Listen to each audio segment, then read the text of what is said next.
Hi everyone, this is Professor Lovell, and we are getting started on the weekly check-in.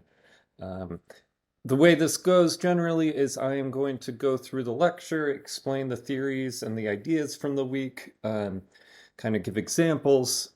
Feel free to interrupt me, um, either by speaking up or getting on the chat. I have that open so I can see if you make a comment. I am recording these, so if you don't want to be on the recording, feel free to turn off your video and use the chat rather than speaking up or showing your face. So, um, I will be covering this week, both weeks 1 and 2, so it'll be a slightly longer lecture than usual just because I'm covering 2 weeks. And I'll give examples of kind of how to go through the um, investigating sociology assignments. Before we start, are there any questions from anyone?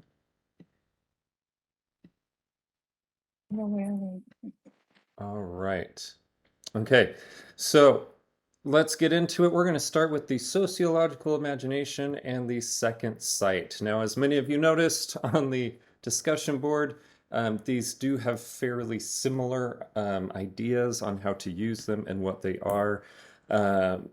C. Wright Mills is the one who termed the sociological imagination. He was a sociologist in the mid 1900s. Alden Morris borrowed the phrase second sight from W.E.B. Du Bois, but I wanted to mention Morris. He's a professor at Northwestern right now, and he works a lot on the history of W.E.B. Du Bois, his scholarship, as well as civil rights movements over time.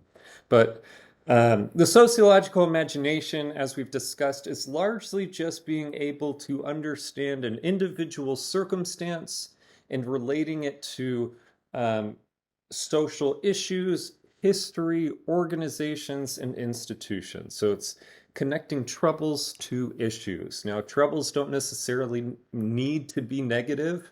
They can be positive things like getting a job. What are the social factors that helped you get the job? Um, or having a child, or trying to think of other good. I mostly work in inequality, so I often focus on negative things. Um, but friendships, why do you have the friends that you have? Why do you like the music that you like? This isn't to say that all of your choices are determined by society, but that context does matter. For example, if you were born in um, 1850s Australia, the kinds of music that you would be exposed to would be different than who you are now. And so your music tastes would be different. Um, and so understanding our social context is an important part of the sociological imagination. The second sight was a term developed by Du Bois to kind of describe how African Americans specifically have developed an ability to critically analyze structures because of their history of marginalization. Du Bois says this is that sociology is a kind of second sight and is known as the sociological imagination. I like to think of it as the second sight is something that you develop through experiences and history of your community, while the sociological imagination is something you developed through study and analysis. Both of them are valid ways of seeing the social world, and as Alden Morris says, both of them are similar and are brands of each other. But the way I think about them is second sight is something developed through experience of marginalization, and the sociological imagination is something that is developed through study and research. Okay. One way to help you kind of think through what ways of using second sight or the sociological imagination is to looking at different levels of the social life. So this is where we looked at macro, meso, and micro. So this is ways of seeing how there are different levels of the social life that are all influencing you.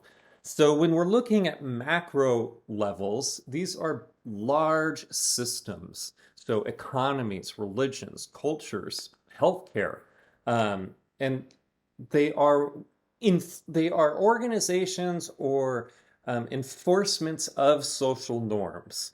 So, for example, if you're in a religion, the religion tells you what is sin, what God loves or does not love. And if you do sin, then there are consequences, and the institution may force those consequences on you. You might get excommunicated, you might be disfellowshipped, or you might have to do a specific penance. Whereas if you're doing what God wants or what the religion expects, then there are rewards, whether that are blessings, whether that is more privileges within the religion, the ability to take communion, or other things. So we can look at this similarly in politics. For example, if you are following the social norms of politicians, then you might get your bill passed. You might get not hired. You might get elected. But if you're breaking social norms, then you might get expelled from Congress. You might get kicked out of a party or censured. So a lot of these systems operate by enforcing social norms and providing the rewards and consequences. Meso-level analysis is looking at smaller groups, communities, and organizations, and it's within these groups and communities that you produce the social norms and socialize people to follow them. So when we talked about religion, it is within your local church that you learn what the social norms are to follow that religion. Likewise, in politics would be is it Congress? Is it the state Senate? Is it your community, action board? Is it your social movement? Whatever that might be. But it's within those groups that you learn social norms, that they are produced by interacting with each other, and so on. And finally, when we look at individuals and relationships, this is the micro level of society. This is where people practice social norms. They internalize those norms into their own identities, their beliefs, emotions, and feelings. And so sociologists who are looking at micro level of society are looking at identities, roles, friendships, relationships, like teacher-students, parent-child, siblings, romantic relationships, etc. So that's not to say you have to focus on one. For example, if we want to talk about music tastes, we probably need to understand all three of these, right? We need to understand the media system, how it relates with different cultures and geographies. So that's looking at it macro. Then we need to look at how groups and communities socialize you into certain music tastes, and how your individual networks and personal beliefs, your feelings, your actions, your ideas, how that is influenced by and also influences your music tastes. So any kind of social event or idea or phenomenon is best analyzed using all three of these. You'll often find that sociologists pick one to focus on because it just makes more sense for them.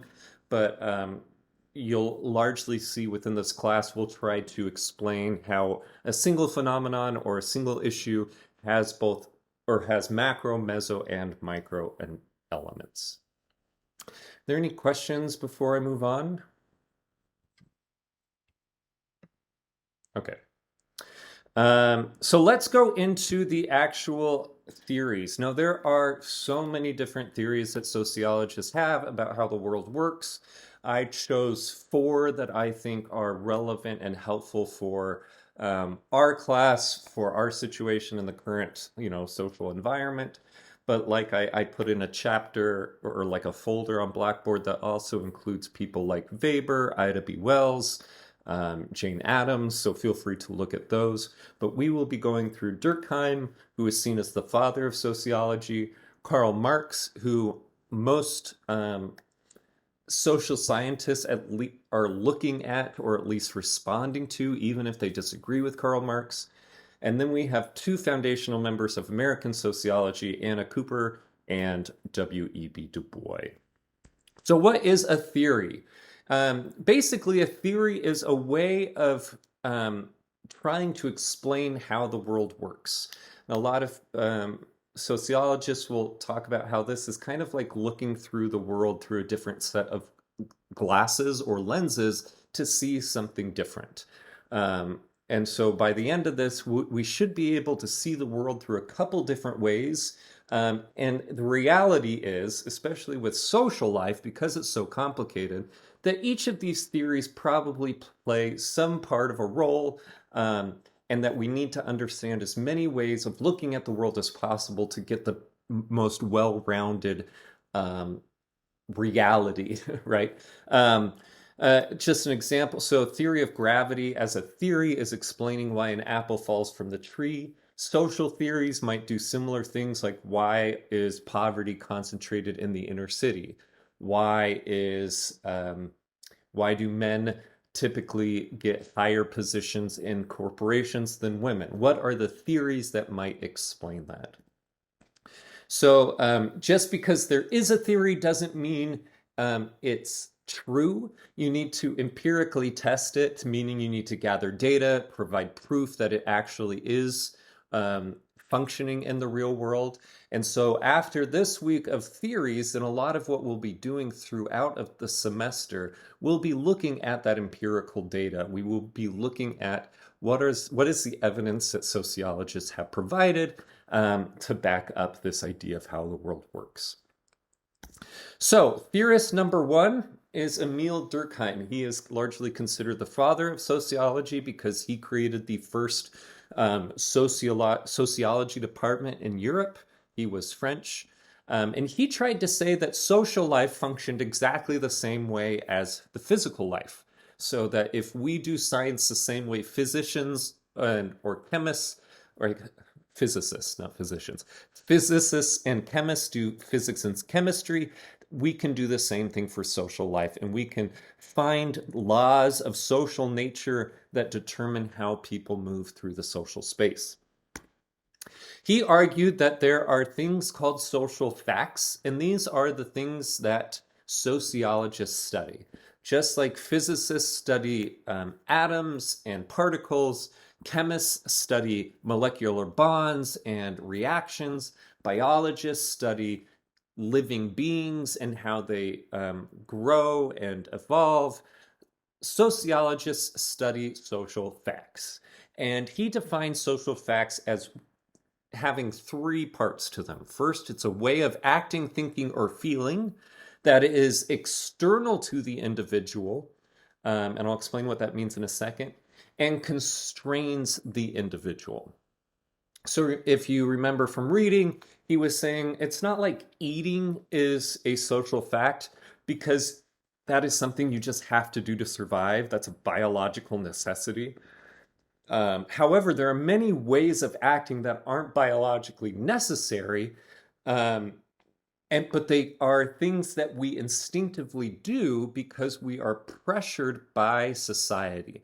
So it's something that it is a pressure that exists outside of you, and it is something that pushes you to act or think or feel in a certain way. A really good example of this is language. Language is probably one of the most basic social facts. If any one of us in this classroom dies, then English as a language is still going to continue existing. So it is something that is outside of any one of us. None of us created it. It developed over a long period of time, and none of us own English as a language. It is a way of acting. It's also a way of thinking because you have to think you think in English, you translate, you put words to certain objects, and it also constrains how you act. In order to communicate with other people in your community, you have to speak a certain way, and you have to communicate through that language. So you are being pushed to speak that language. Otherwise, you would be looked at weird, you'd be ostracized. So for example, if you came into a classroom in governor state and tried to communicate with everyone by speaking Hindu, people would look at you and try to understand and be like, I don't get it, right? And it would be really hard to communicate with people. So language is a social fact in that it is a way of acting and thinking that is not based on any one person or any one group of people. It's outside of that, and it constrains or affects you in some way. So here are some examples, and I'm going to give two types of examples that the book focuses on. One is formal norms and one is informal norms.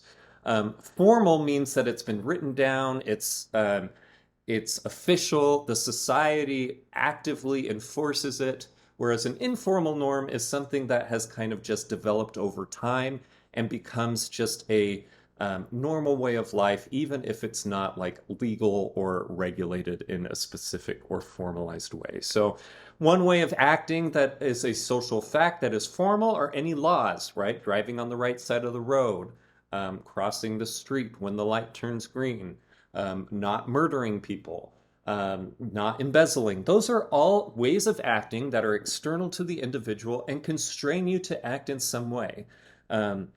An informal one would be norms of greeting someone. In the US, that might be with a handshake or a wave that says hello. In other countries, it might be a kiss on each cheek or a kiss on one cheek. In your family, it might be a hug. It might not be a hug. I am not a touchy person. I am uncomfortable when people hug me. So that is, for me, that is not a norm of greeting someone. And I get really uncomfortable when I move into situations where that is the norm. So those are two ways of acting that are both formal and informal. Ways of thinking, we can think about formal religious doctrine. We can even think about the scientific method as a formal way of thinking that is, written down. If scientists aren't following the scientific method, they might be excluded from the scientific community, or at least their studies won't be seen as valid. But we can also think of informal norms, who to believe and who to respect in a community. Who does society pressure you to value or to think about? Why in politics today do we focus on some issues and not others, right? So there are ways of thinking that are external to any one person. They constrain you in some way, and they are a way of, so they are a social fact. Ways of feeling. A lot of people are uncomfortable with this because we often see emotions as very individualized, but there are certain ways of feeling. For example, there are medical diagnoses that try to formalize how much pain you have, how much discomfort you have, how much depression you might have. So there are formal ways of thinking about feeling. I've brought up music a couple of times. There are norms to your community and to your family of the kind of music that you like, that you appreciate, that you understand, that moves you, that you feel. Again, it's external to you. It constrains your feelings. It kind of makes you the norms that you've developed and over time with your community have kind of pushed you to appreciate certain music or like certain music. And that's not to say, as you've seen with all of these, that there can't be any deviation, right? So it's not like no one commits crime or breaks the law. It's not like anyone who was born into a religion never leaves. It's not like if you're born into a nation that respects law enforcement, that you have people who believe that we maybe shouldn't have that much respect of law enforcement, right? So that's not to say these social facts are deterministic, but that they are widespread. Society generally, to a large scale, follows these, and that they are ways of acting, thinking, and feeling external to the individual and constrain the individual. So I'm going to skip this part. The normal as functional isn't that important, but feel free to review this. I'm going to post the slides on Blackboard. Essentially, Durkheim argues that social facts only exist because they help keep society functioning, and thus all social facts are functional. But what's really important for me and this class is understanding how he defines crime. So, crime, this is an important definition to understand. It will come up on your test repeatedly. Crime is something that offends our individual and collective notions about what is right. So, if I ask you to define crime, you should not say that crime is normal. You should say crime offends our individual and collective notions about what is right. In other words, it's when someone is breaking social norms. Durkheim argues that crime is normal because it's found in every society. It reinforces that social norm because when someone commits a crime, there is social control that springs into action and tries to get them to conform again. So, as an example, let's say in a random society, everyone wore pink shirts every day, every place, and then you decided one day to go to school wearing a blue shirt. Eventually, over time, people would ostracize you because you were breaking a norm. And if it was maybe this community felt that God wanted them to wear pink shirts or that it was the law to wear pink shirts. And so you wearing a blue shirt might be so important that they might lock you up or just banish you or something else. And so something that is as simple as the color of a shirt you wear can become a crime if you break it. So he sees everything as a crime that is breaking a social norm. Let's look at American society in Chicago today. If you're making out on a bus, it's really loud and disgusting. For Durkheim, that would be a crime because you're breaking social norms. Social control kicks into gear when people look at you weird. Maybe they ask you to stop or to calm down. They might yell at you. Those are all forms of social control trying to keep those humans in check and reconform them to the social norms. On the other side from making out, you have murder, right, in which um, our society has decided that's a social norm so important that we're going to formalize it into law, that we're going to create institutions to penalize and, keep them people who have killed away. And so crime, again, is anything that breaks a norm from something as simple as making out on a bus to murder or really egregious inflictions on society. Are there any questions about Durkheim? Anyone wants to raise? Um, oh, Is that a no? Yeah, Erica, go ahead. yes, I guess I misunderstood the meaning of the crime. Yeah. You do you want me, Um, do you want me to repeat I, it? I, Or no, no, on my reading, oh I, yeah. because I put on the discussion board, Mm-hmm. That it was and normal. yes, Yeah. That's fine. for his understanding, like from his point of view, you Mm-hmm. know, that his point of view was normal, Yeah. and I I was like, now that you're mentioning, I'm like, oh, okay. Um, so should I go back and update it? Only if you want to. I'm not necessarily looking for you to be right on your discussion boards. I'm just looking to see that you've tried. Um, so just know that for like the exam or for your essay, that this is what it is. When you like interact with other students on the discussion board, you can make sure you're on Okay. the right, that you're talking about it correctly. But to clarify, crime is normal for Durkheim. He thinks that it's always going to happen. In fact, there's a famous phrase where he says, even in a society of angels, there will be crime because someone will inevitably break the norm, right? Um, they might have a halo that's too big or wings that don't fly as well. Um, and so but the difference is that normal is like an adjective or an attribute of crime. It's not its definition. Its definition is crime is something that offends our individual and collective notions about what is right. Does that make sense? Yes. Okay, perfect. Any other questions? Okay, let's go into Karl Marx. So I know that he is a very controversial figure. I hope you will put any political biases aside, whether that's pro-Marx or anti-Marx, and look at what he thinks of how he sees the world working and what his theory is. So we're going to talk about specifically his theory of history as class conflict.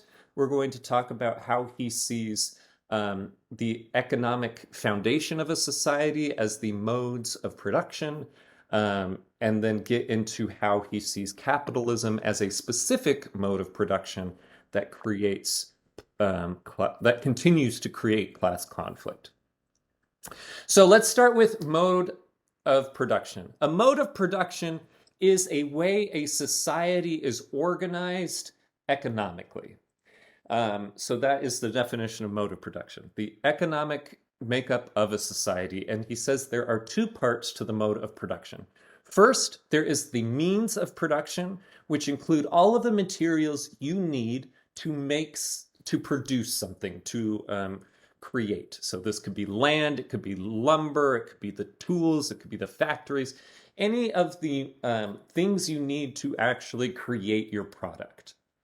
The relations of production is the second part of the mode, and these are the social relationships that control the means of production or do not control the means of production, how you interact with the means of production. So, for example, is there a hierarchy with a CEO and workers? Is there someone who's planning or owning the land? Or owning the factory versus working at the Also the factory. genetic. So this is the relations of production are how people interact with the means of production, and together the means and the relations are the mode of production. So he's trying to say this is how societies get organized: the interaction between relations and means of production. He says that there have been different modes of production throughout history, and it's always a struggle between those who have the relations of production, so those who own the land, own the factories, and those who do not. So, for example, he sees in early societies there were the master-slave relationship, that the masters owned everything, including the laborers, whereas the laborers didn't even own themselves. Then there were the plebeians in like the Greek era, where you had your Greek aristocrats and the commoners. You had your feudal system, where the lords and the kings would own the land, and the serfs would work on the land.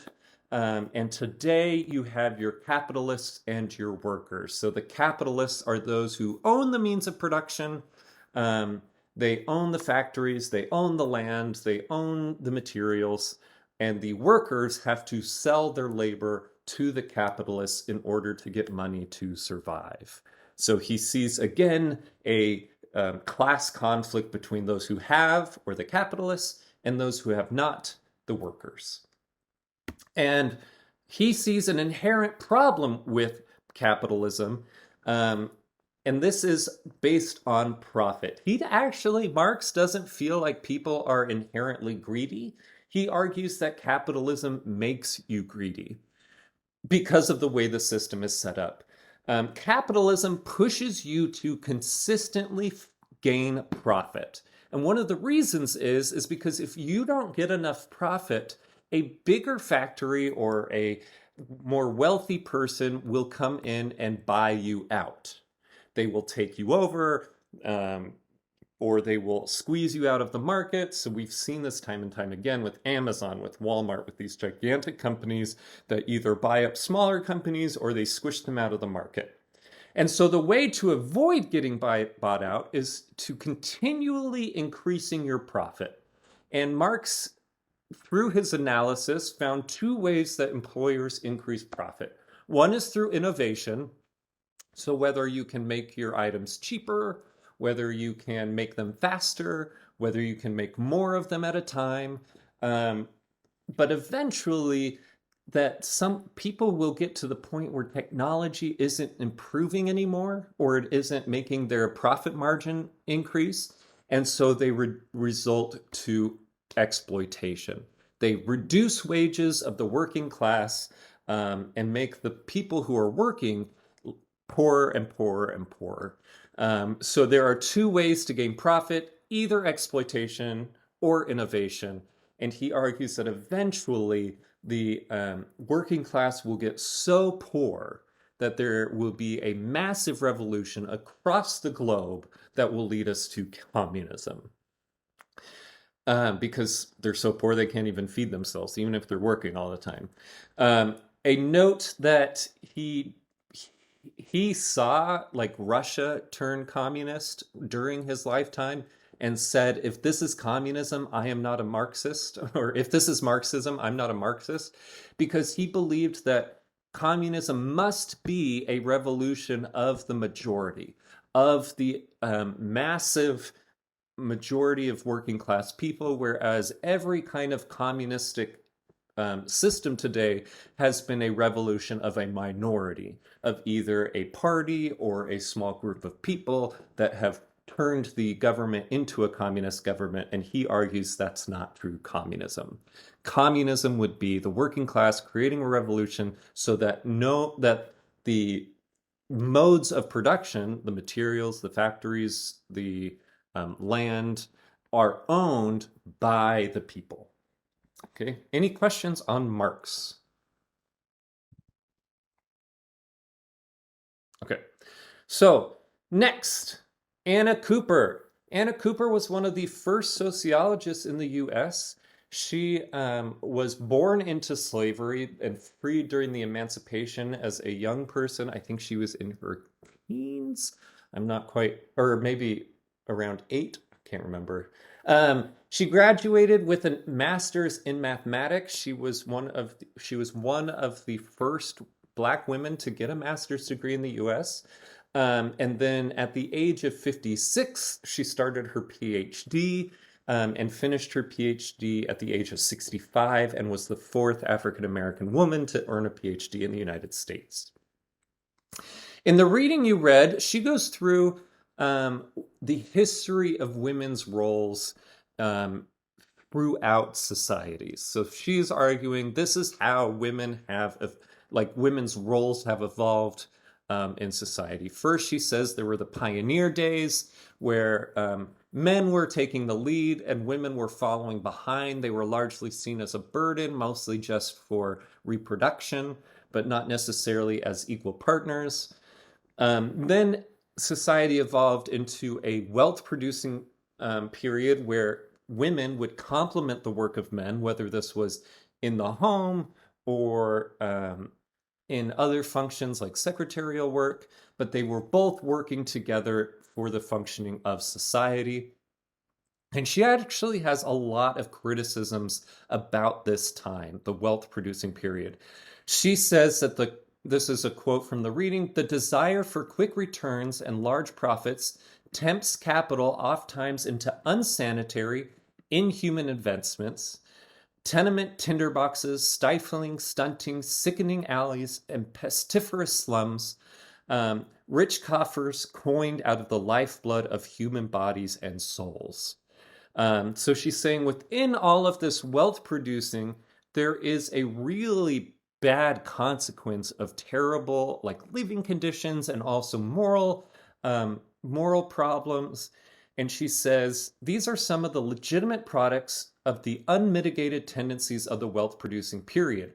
But thank heaven, side by side with the mathematical, selfishly calculating, so-called practical, unsentimental instinct of the businessman, there comes the sympathetic warmth and sunshine of good women, like the sweet and sweetening breezes of spring, cleansing, purifying, soothing, inspiring, and lifting the drunkard from the gutter. Who can estimate the influence of these daughters of the king in counteracting the selfishness of the acquisitive age? So she's saying there's all these problems with capitalism, with this wealth producing period, and what it's going to be is women are going to come into this new era where they reign over morality and they are able to temper the bad elements of this wealth producing period. This is her idea of what will come next. I will let you judge whether or not this happened or not, but she wrote, "It may be the woman's privilege from her peculiar vantage as a quiet observer to whisper the needed suggestion or the forgotten truth." And this gets into one of the most important things that Anna Cooper expounded on, which is the standpoint of women. So she argued that women, because they were outside of the political and economic fray, could see all of the bad things that were going on in society. And she was a very religious Christian.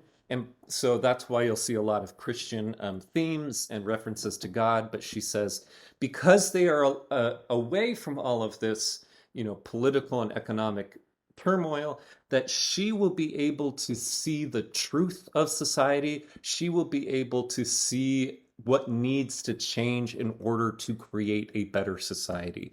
And this is something called standpoint, which is actually really repeated throughout a lot of scholarship, is the idea that your position in society gives you a unique perspective on how society is working or the ways in which people are interacting.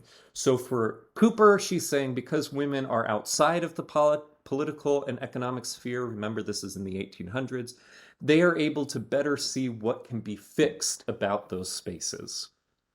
And she says, not only women, but there's something specific about Black women. And to get there, she says that the colored woman of today occupies a unique position as an outsider, both by the woman question and the race problem. And this is from a different essay in that same book, but she talks about she is riding on a train station. She gets off the train and she sees two bathroom signs, one that says for ladies and one for colored people. And she's like, well, which one do I go to? Do I go to the ladies or do I go to the colored people? And this was an example of how there is a assumption in society that women were white, that and that Black people were men.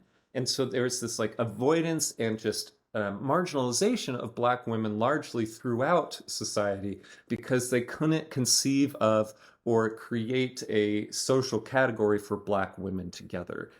Because Black women were so marginalized, she says that the colored woman is probably the best qualified to weigh and judge and advise because she has always been on the outside of all of these, turmoils or conflicts and is able to provide the deepest interests, the most like salient perspectives, and she's always going to be able to give the best advice for making the permanent good.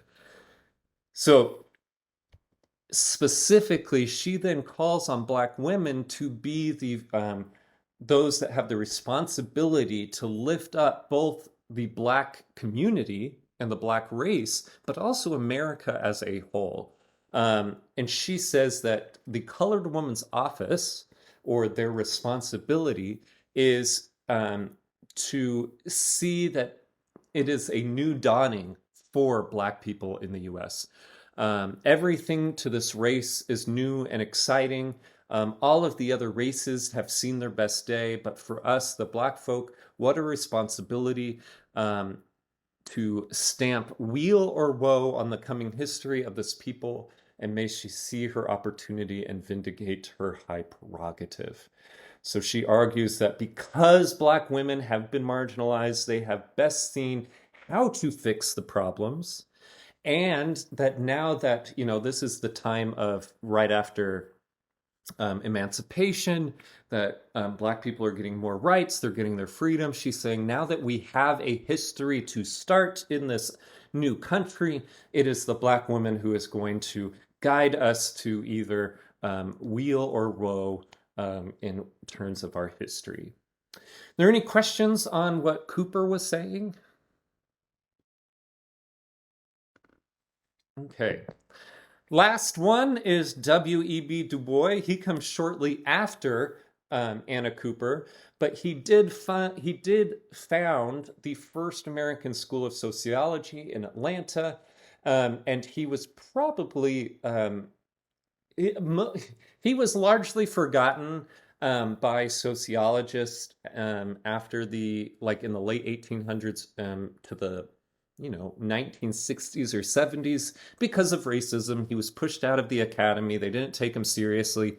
And today, a lot of scholars are rereading Du Bois and saying, oh, he understood what was going on better than most people. So there's been a resurgence of Du Bois's theories and understanding of society, and a lot more sociologists are trying to grapple and like build on Du Bois's analysis. So to start, Du Bois fought a lot with uh, Booker T. Washington. Booker T. Washington and Du Bois were kind of trying to answer the question of what do we do now that we are free? How do we help Black people become self-sufficient? How do we help them um, move beyond what happened to them? And they both called this the Negro problem. So he asks at the beginning of the book that you read, the real question people want to ask is, how does it feel to be a problem? Being a problem is a strange experience, that dead weight of social degradation, partially masked behind a half-named Negro problem. And what that means to be a problem is to be a poor man is hard, but to be a poor race in the land of dollars is the very bottom of hardships. So he's saying this is both a social issue and an economic issue, right? We are not only a discriminated race, but we're also a race that's poor in a land of capitalism that is all about money, and we have neither money nor social standing. And so, what I want you to focus on here is that Du Bois doesn't just talk about race, but about its intersection with class. Now, he says one part of the problem is actually a veil, and this is um, a practices of segregation that exclude blacks from the mainstream and they shut them out of their world. Even though it's the world that they lived in, they're practically shut out. However, this also grants them the second sight. This is where the second sight comes from, is he's saying because black folk are dealing with the veil, they are dealing with all of the practices of segregation, of exclusion, of discrimination, they're the ones who can actually name it. They're the ones who can actually identify what these practices are, and they can critically analyze them. Whereas white folk, being on the beneficiary of the veil, don't acknowledge it. They don't see it. Another metaphor for this might be if you're walking with the wind versus against the wind. If you've ever walked with the wind behind your back, oftentimes you don't really notice it, right? You're just walking with it. It might be pushing you a little bit along. And so you don't notice that it's windy. But when you turn around and you've got the wind pushing against you, then all of a sudden you notice it, you feel it, you can, oh, here's the wind, you know what it is. And so that's something similar, is he's saying that white folk, because they're being benefited by these practices of segregation and exclusion, don't really notice what they are. They don't notice the impacts of it, and they think it's just a natural part of life. Whereas black folk, because they're feeling the effects of this segregation and exclusion, they understand it, they know what it is, and they can identify and protest and fight against it. However, while this does give them the second sight, it does also have some psychological concerns. And he calls this double consciousness. So double consciousness is the sensation of looking at oneself through the eyes of others, of measuring one's own soul by a tape of the world that looks on in amused contempt and pity. So are you American or are you black? Two souls, two thoughts, two warring ideals in one dark body.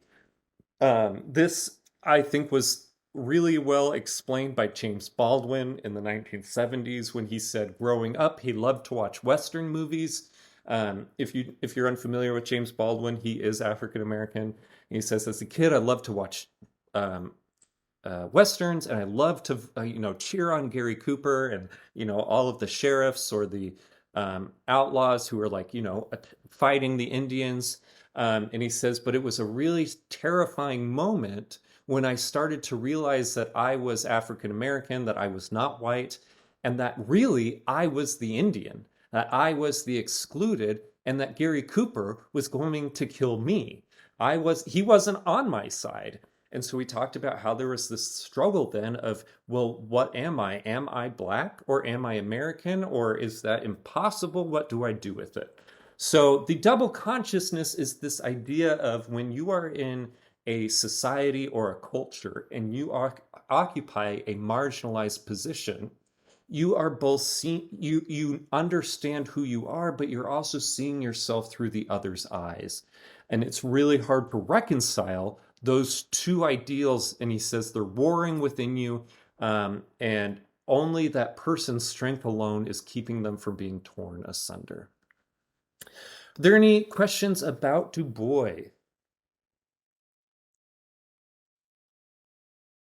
Okay, so I know this has gone long, so if you have to go, no worries. But I wanted to give a quick like overview of the theories so far, where they're, how to think about them. So I see that there are three broad descriptions of how to view the social world. There are three ways of thinking about it that we've read. There's the sociological imagination, which is a scientific framework connecting personal circumstance to history and social context. There's the second sight, that because you're marginalized, you're able to critically analyze social structures.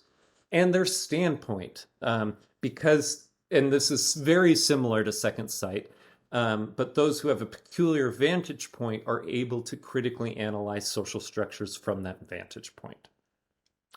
Now, within the sociological imagination, we've seen a couple of types of frameworks of looking at the world. For example, we have conflict theory, which is the world divided by the haves and the have-nots. We have Durkheim's social facts, looking at the world as a bunch of norms that exist outside of us and constrain us to act in certain ways. We have intersections of social categories by Anna Cooper. So what does it mean to be a white woman in America versus a black woman in America versus a Native American man versus a Latina in America, right? Or throughout the world. So that social categories and their intersections have changed how we move through the world in our experiences. And then double consciousness by Du Bois, that these categories of power, exclusion, and marginalization actually have an impact on how we think of ourselves, how we understand how to move through the world, and the ways in which we analyze the world. From the second sight and standpoint, this is largely from Du Bois and Anna Cooper. We have these ideas of what does it mean to be a problem.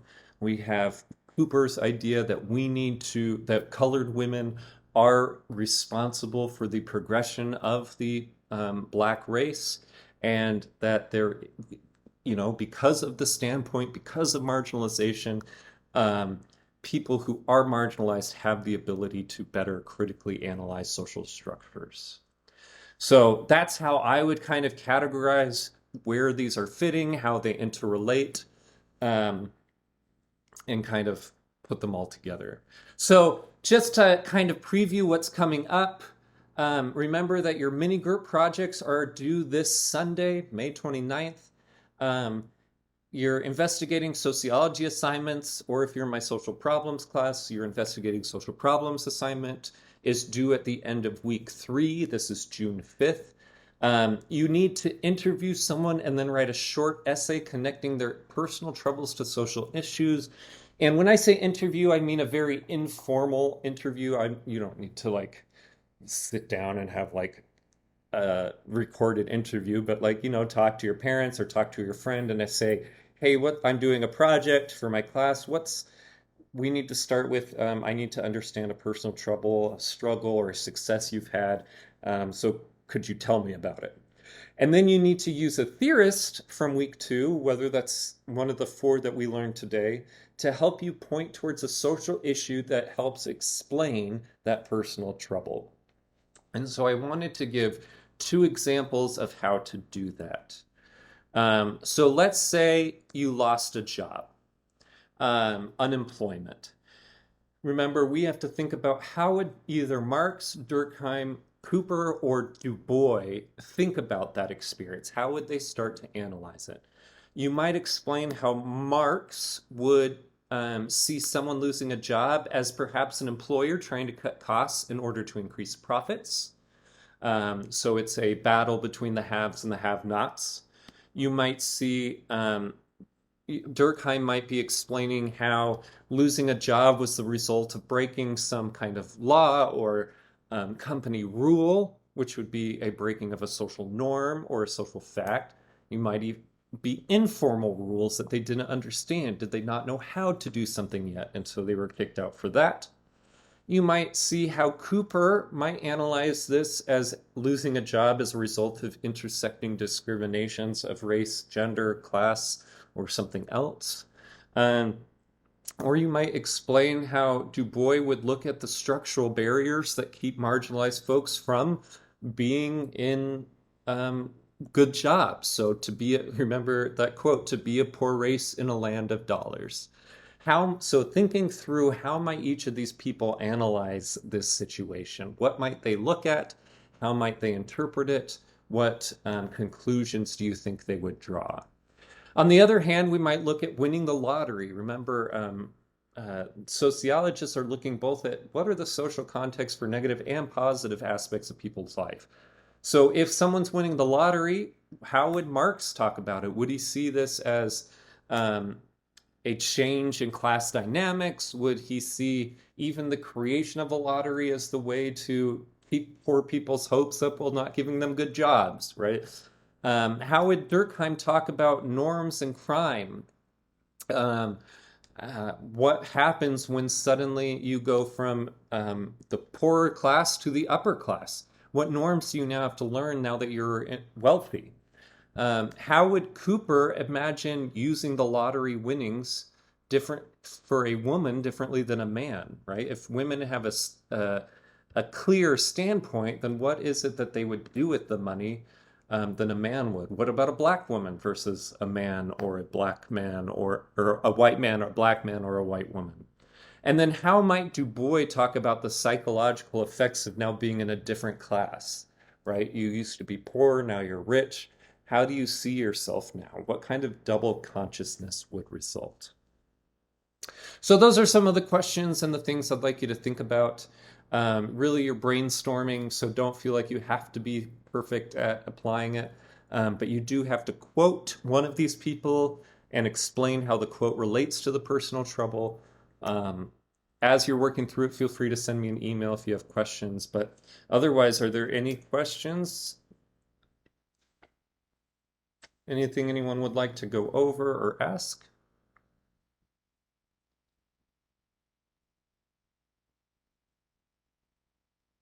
Okay. Well, please feel free to email me with anything if you have questions. Otherwise, I'll be posting this later today with the slides, so feel free to peruse at your leisure. And um, I will be responding to emails as soon as I get them. And I'm pretty open this week, so I should be responding fairly quickly. So let me know if you need any help, and otherwise, we will see you soon. Thank you.